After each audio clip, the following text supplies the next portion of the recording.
Welcome, chest bursters, to Shriek Salad's Halloween retro movie reviews. Wow. Salad podcast, huh? What's that? Sorry, you froze up for a second there. Oh shoot, I froze up. Okay, well let's try that surprise. again. Woo! There are ghosts in the machines. It's Halloween. So from the Geek Salad podcast, I'm Mike. Okay, and I'm Andy. And tonight we are talking about the 1979 horror sci-fi classic, Alien. Horror sci-fi or sci-fi horror? I'd go say sci-fi horror. Yeah, I think it was more sci-fi than horror, but it was it was a perfect blend of both, actually. Right. Yeah, it is honestly one of my favorite movies like ever. And out of the Sex Trilogy, I think we're calling it now. There are 6 of them. Well, if you want to count Covenant and Prometheus, which I do not. No thinking person should. Yeah, no, I didn't care for either one of those. Sorry, out of the quadrilogy, this is my absolute favorite out of all of them. The Ellen Ripley story, this is my favorite. It's my second favorite. Behind Aliens, right? Yeah. That's what a lot of people say. Yeah. It's either behind Aliens or behind Alien. I mean, it's either of those two. Right, exactly. Nobody picks the other two as their favorite. Yeah. They're not awful movies. No, honestly, I don't feel that when you rate the 4 original Alien movies, the Dan O'Bannon, Ellen Ripley story, the other two, it isn't a race to the bottom. No. They both have very good points. I actually have a soft spot for Alien Cubed. I actually have kind of a soft spot for Alien Resurrection, so. Yeah, and that's a weird one too. Like I need to get my hands on the director's cuts again because I used to have them, and I used to have them on DVD. Yeah, and I loaned them to somebody, and they just never came back. Give me 1 second. My cat wants to go out. Okay, yeah, I'll just keep talking about Alien versus Aliens, even though it's not really a competition. They're both great movies, but if I had if I had to say why I like Alien, I just feel that it's more of an organic horror movie than it is Aliens, which is essentially a rocks out with your cocks out action film, which it's really good at. James Cameron, again, I think is a terrible writer of dialogue. So that's something I've always had a problem with. It's always been an issue with James Cameron. But in terms of this story, it's great because it came out in a time when they really didn't show, and you really didn't know what you were in for, especially when you hear the stories of its most infamous scene with the chest burster, and people go back not have any idea. Yeah, if you get a chance, go back and watch that original Alien trailer, the very first one. I mean, it probably has maybe 5-10 seconds of actual footage from the movie in it at most. Right. It is crazy. You know what? Actually, why don't I so you can reference it after the thing. So yeah, it is a fantastic movie. Now, when was the first time you saw Alien? Probably one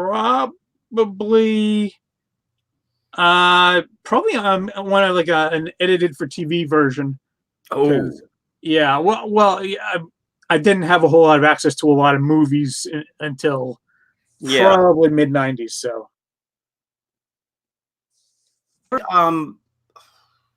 must have been about 15 when I first saw it, and I saw it after Aliens. I saw Aliens in the movie theater.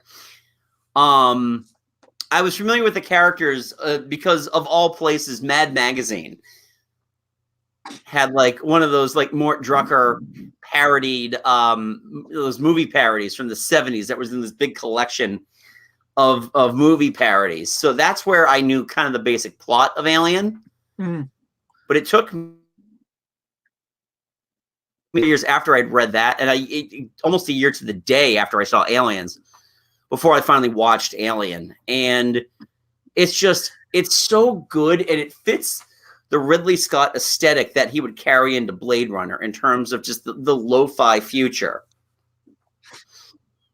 You know, a lot of like green screen computers, a lot of plastic. You notice how much stuff in this movie is just draped in like sheer clear plastic? Yeah, this is a future where there's a lot of grime and dirt around. Yeah. This is not the clean Star Trek future. No, this is more the dirty Star Wars future. Yeah. Come on 1 year after Star Wars, actually.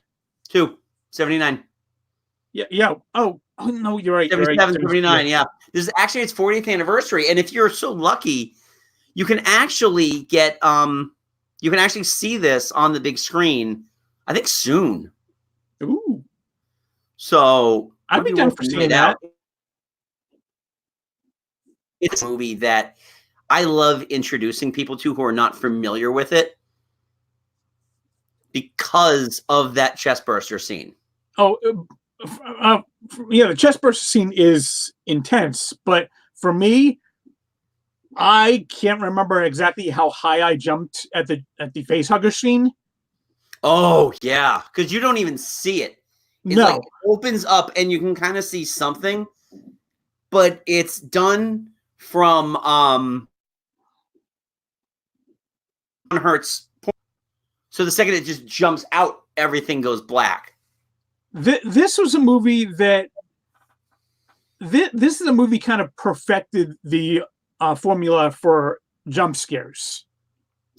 They did a great job with it because that's the only reason why Jonesy is on that ship. Yeah.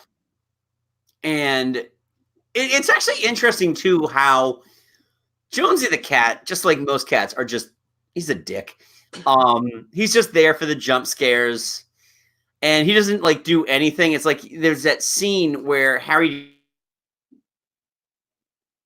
devoured by the alien. And they just kind of cut to Jonesy just kind of sitting there like, huh. Come on, he's a cat. He's a cat. I understand he's a cat. He wasn't going to like jump out to his rescue. But then you're so invested in this cat when Ripley realizes that she's left him behind. And they show the carrier and they're showing the alien just like staring at it. Almost like if he had lips, he'd be licking them. Mm. He had a tongue, you know. And yet he didn't eat the cat. Well, I mean, that's the thing with the alien, too. He's not eating anybody. He's killing them. And something that really isn't exactly made clear in this version of the movie, but is made clear in the extended cut, is that it was creating new hosts. Well, I mean, yes, but that kind of flies in the face of what we got into Aliens. So the director's cut is not canonized. Right, because there is no queen. But then again, it was the first time, but when Dallas has been infected. And yeah, so I think he was infected. I want to say that Veronica Cartwright's character was also in there and infected as well. No. I think it was just Dallas and Yaphet Kotto? No, Harry Dean Stanton's character. Oh, okay. All right. Yeah, I believe he was kind of. It's in my hands. So. Yeah, I think he was kind of like morphing into an egg almost. Oh, okay. Yeah. So, yeah, I mean, they were still toying around with the actual concept, which would be perfected in Aliens. But it's interesting that, I mean, there were two very distinct halves of this movie, the sci-fi aspect of things, where they're just, essentially just space truckers. Yeah. Were on their way ready, and they're just sidetracked because they're the closest ship to this system to answer a distress call for a ship that crashed thousands of years ago. Yeah, I mean, the funny thing is, in the first maybe half hour of the movie, half hour to 45 minutes of their movie, the most exciting thing that happens is we learn about an argument about pay rates. Right, exactly, because that's all they're about. They're just about the overtime and the pay rates and all that. And then as soon as the facehugger scene happens, it just becomes hell on earth. Right. Well, hell in space. What's interesting about that movie too is the second they get off of the ship and they're on the planet, just the art direction in that scene where, they see the navigator who's essentially just been hollowed out it's incredible considering the budget that they had to shoot this with, a 1979 budget. So you're also lacking in the type of technology needed to really make this look convincing.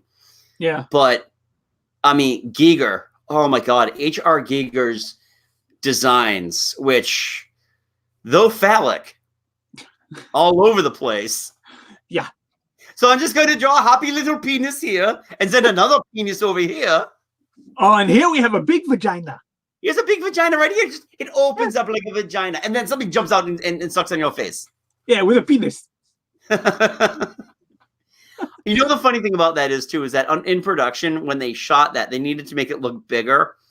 So they put Ripley, they were young kids at the time, in the spacesuits to have them walk around and make it look bigger to scale.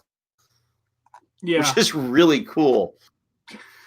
I love too. Yep. The production design on this movie is amazing on so many levels. It is absolutely an amazing looking movie. I mean, when you're dealing with the lo-fi of the ship, the stuff on the planet, a lot of cinematography angles, a lot of quick shots. It definitely looks like a movie that was made in the 70s. Oh yes, in terms of the sound editing, very 70s. The Barbara Billingsley voice just counting down the self-destruct sequence. Was she the voice of Mother? No, Mother didn't actually have a voice. Mother was the computer. You're right. It was just the digital spoke with. Yeah. So it was just Ash was there to translate. Yeah, actually, reveal. You want to talk about a great reveal you didn't see coming?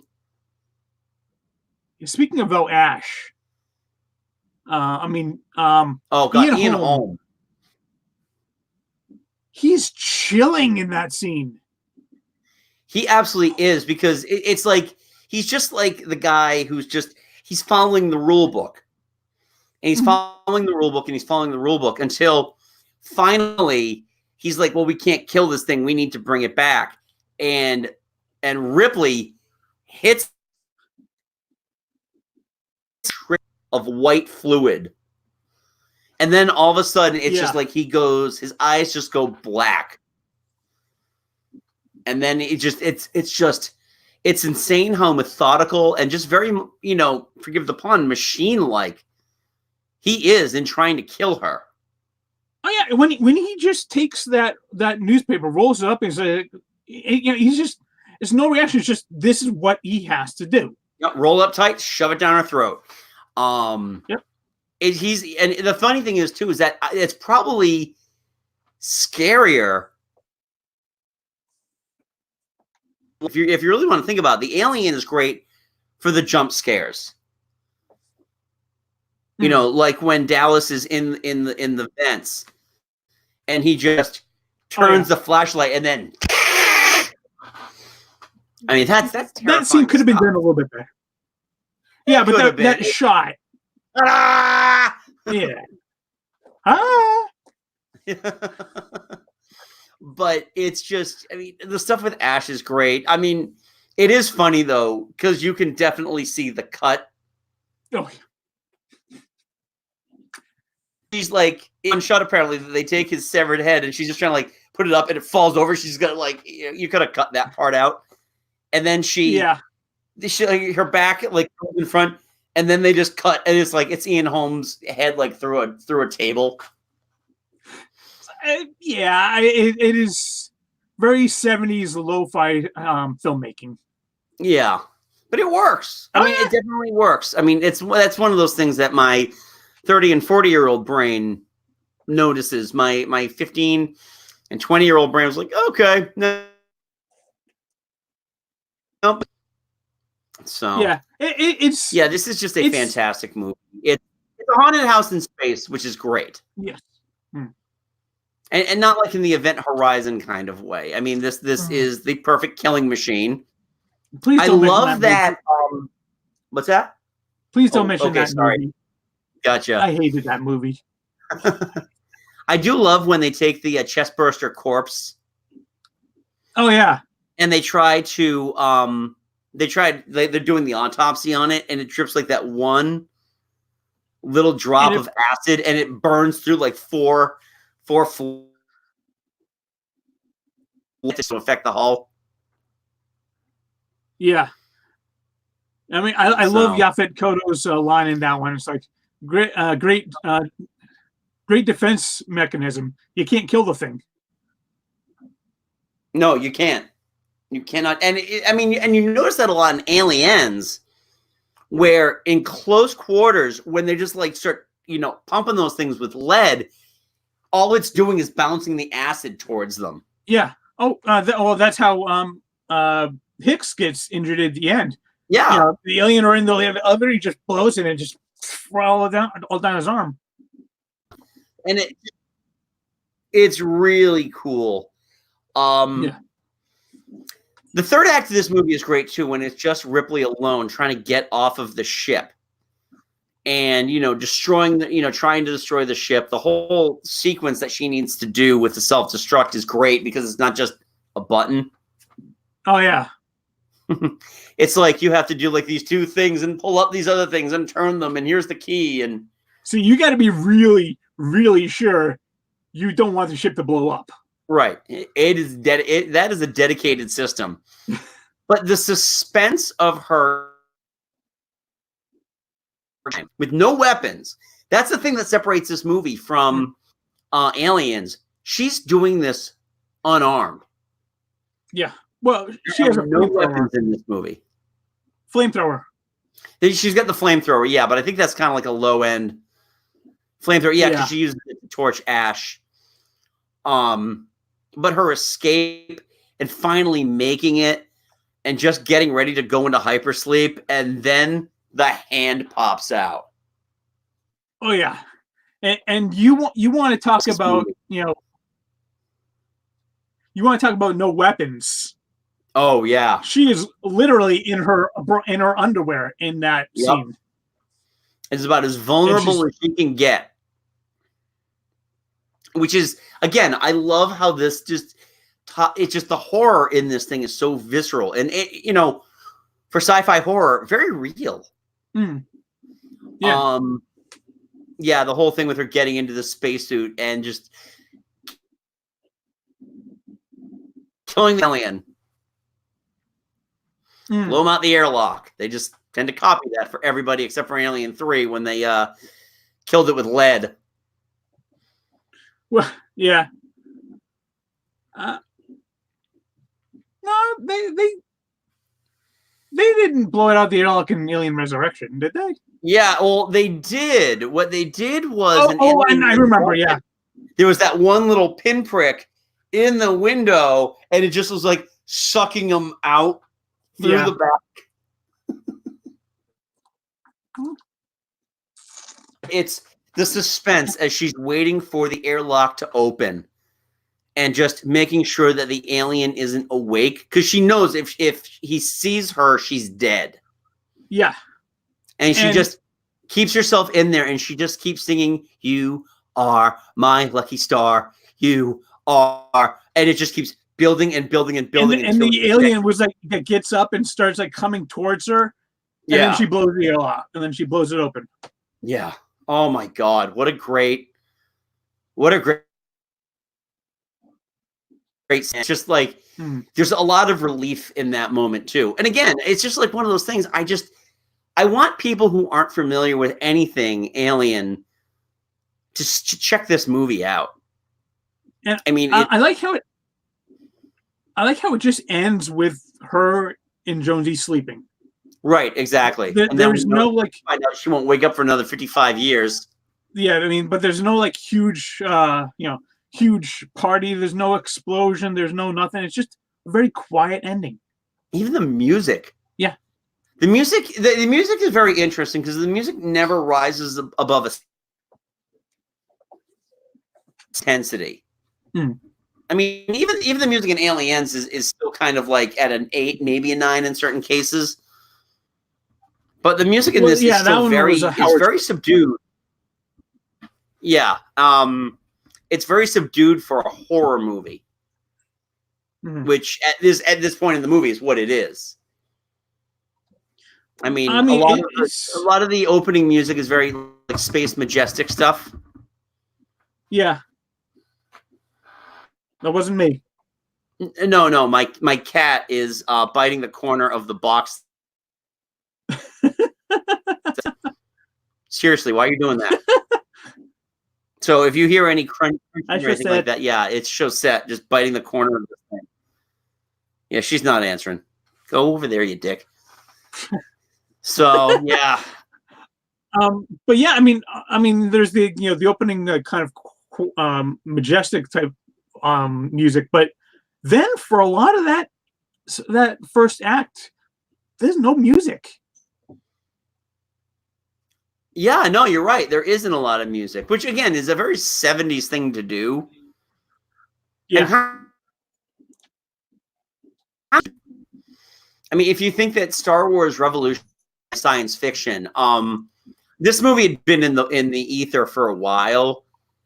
But I think that because it was through 20th Century Fox that the second Star Wars came in, it's like, take this money too. Make me something. Who does the music for this one? There's Jerry Goldsmith. Okay, that's. I was going to say, I don't think it could have possibly been Howard Shore. I don't think he was doing movies at that time. No, he might have still been with the SNL band at this time.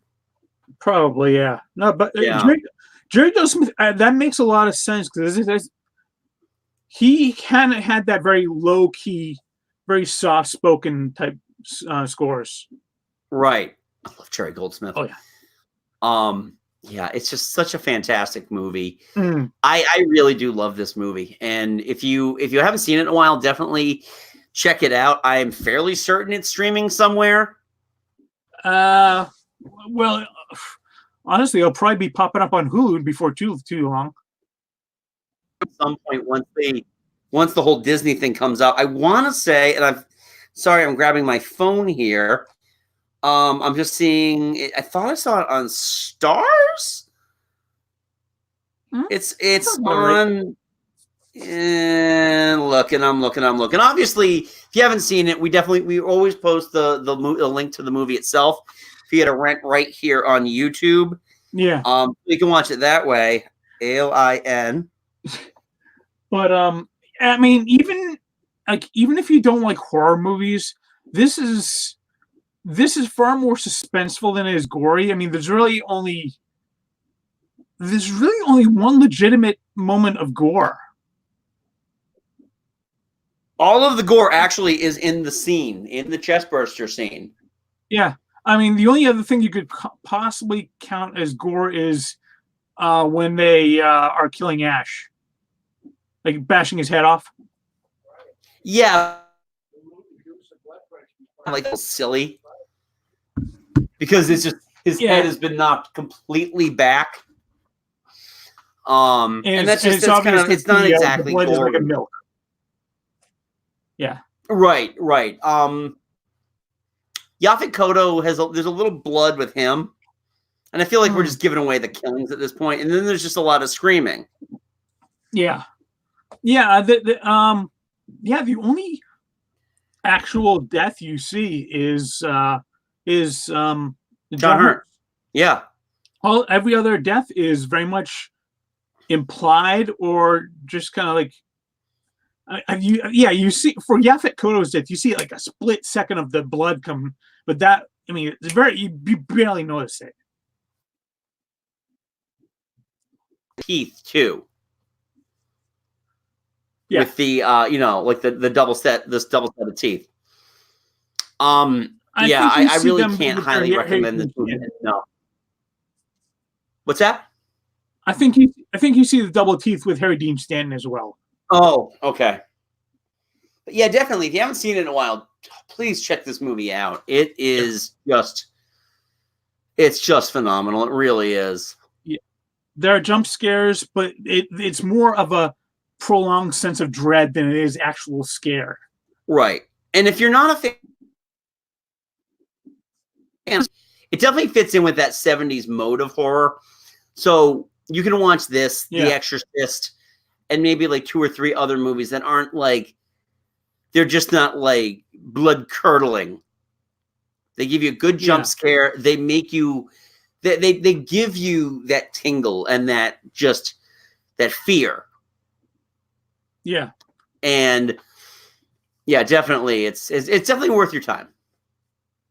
Yes. Yeah. Yeah. So anyway, do you have anything else to say about Alien, Mike? In space, no one can hear you scream. That's true. You can't, which is kind of nice because when they did the explosion at the end, you can't hear it. Yeah.